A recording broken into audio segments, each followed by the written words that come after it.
Assalamualaikum warahmatullahi wabarakatuh. Perkenalkan, nama saya Nabila Zahra dari kelas 6 di SD Muhammadiyah Singaraja. Saya akan menceritakan tokoh Muhammadiyah yang berjudul Sang Pembaharu dari Kauman. Di jantung kota Yogyakarta, di kampung Kauman yang sangat tradisi, lahirlah seorang anak yang telah akan mengubah wajah Islam di Nusantara. Muhammad Darwis, dunia mengenalnya sebagai Kiai Haji Ahmad Dahlan. Darwis tumbuh di lingkungan pesantren yang kental, namun nyatanya tak pernah lepas dari perubahan dunia. Setelah kembali dari Mekah, ia merasa sedih. Ia melihat umat Islam beribadah dengan cara-cara yang ia rasa sudah tercampur oleh tradisi. Dan pendidikan Islam terpisah jauh dari ilmu pengetahuan modern. Madrasah hanya mengajarkan agama, sementara sekolah Belanda banyak mengajarkan ilmu dunia.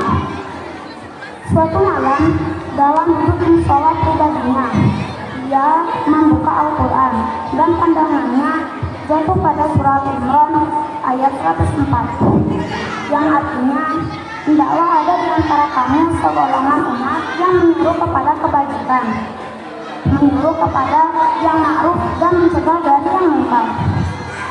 Bagaikan sambaran petir, ia menyadari ia harus bergerak. Dengan keberanian yang luar biasa, Kiai Dahlan mulai mengajarkan tafsir Al-Quran dan hadis di kalangan pemuda. Ia mendirikan sekolah dengan kurikulum yang revolusioner. Ilmu agama diajarkan berdampingan dengan ilmu pasti, sejarah dan bahasa Belanda. Para ulama tradisional menentangnya, bahkan musola yang dia gunakan untuk berdakwah pernah dihancurkan. Mereka mencibir, apa-apaan ini, mencampur adukan agama dengan sekolah kafir. Namun, Kiai Dahlan tak gentar. Pada tahun 1912, dengan tekad baja, ia mendirikan Muhammadiyah. Bukan sekedar organisasi, Muhammadiyah adalah gerakan untuk mengintegrasikan iman dan amal nyata. Kiai Dahlan mengajarkan bahwa Islam bukan hanya ritual di masjid, tapi juga praktek nyata di masyarakat. 1. Di bidang pendidikan, mendirikan sekolah-sekolah modern.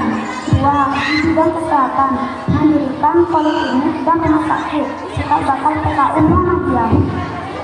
3. Di bidang kesejahteraan sosial, mengurus anak yatim dan fakir miskin. Ia bahkan pernah memasang kembali arah kiblat di Kauman setelah mengukur ulang dengan kompas. Sebuah tindakan yang dianggap aneh dan bid'ah saat itu, namun menunjukkan pentingnya ketepatan dalam beribadah. Kiai Haji Ahmad Dahlan tak hanya mengajarkan ayat, tapi juga menghidupkan ayat dalam tindakan nyata. Ia menunjukkan kita bahwa untuk menjadi muslim sejati, kita harus menjadi pencerah, bukan hanya bagi diri sendiri, tapi bagi seluruh bangsa. Pesan Kiai Haji Ahmad Dahlan mengingatkan kita bahwa iman harus diterjemahkan menjadi amal nyata yang berguna bagi umat dan bangsa. Sekian cerita dari saya. Wassalamualaikum warahmatullahi wabarakatuh.